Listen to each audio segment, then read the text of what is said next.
2008, if you would have asked me to sit down with the 700 Club, I would have been like, are you serious? Like, no way. Like, you can keep your Jesus and do what you want with that, but I'm over here and I'm gonna do my thing for myself.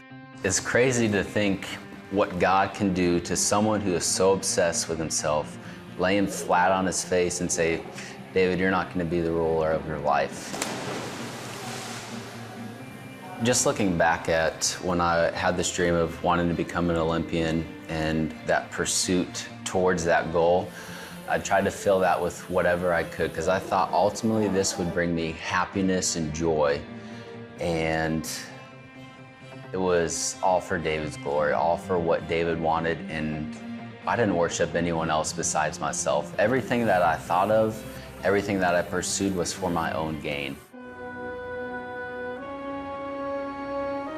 My first Olympic Games, I just realized that it wasn't working. There had to be something else besides this popularity or this pleasure or this desire that I had to be rich and famous that this American dream promised me. There had to be something more than that, and I didn't know where to find that. God changed my heart, and it was no longer, look at me, I'm the best. Trying to be a visible representation of an invisible God, that's not the David of 2008. God has redeemed me, and I've taken control of my life to do that for him on a platform that I never thought I would be at. The London Games was not a story I would have written whatsoever. Going into the finals, I was like the most nervous that I had been in a competition since I was 14 years old. And I spoke to a good friend of mine, and he said, David, what is there to be nervous about? And I was like, okay, what are you getting at? And he said, God has already written it. It's already done. What you get to do, what your opportunity is to be a vehicle for his glory. And so like instantly the weight was off of my shoulders. I just think of Philippians 4:6. It just talks about be anxious about nothing, but in prayer and supplication with thanksgiving, make your requests known to God. And that was totally my perspective that next day when I woke up was that.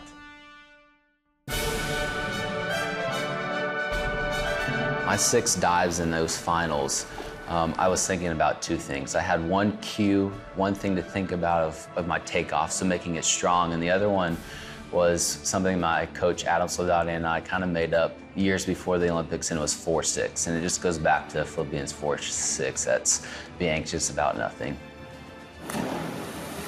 I knew that I put down 6 dives, the best that I've ever done in a competition, and I got out of the water and I didn't care where I was finishing, whether I was 1st or 5th. I was content and happy because I knew I did my best. And I walked over to Adam, and he embraced me and hugged me, and I looked up and my name was first. One Chinese diver still had to go, and he hit the water, my name didn't change, and I still couldn't fathom, like, so my name's first and there's no divers left. What, that means I won? And it's still a surreal moment to think back at that specific moment.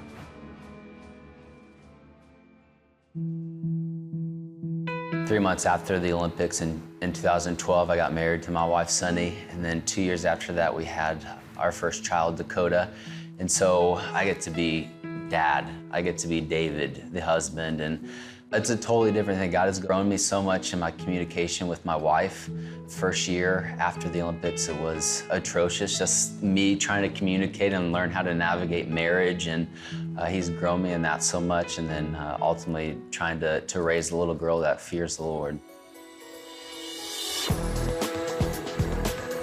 The road to Rio leading up to that, I think God has changed me most at really wanting me to be responsible and to pursue excellence. Romans 8:28 says, God works everything for the good of those who love him, that are called according to his purpose. And that purpose isn't for my happiness and my joy. That purpose is so that I become more like Christ daily.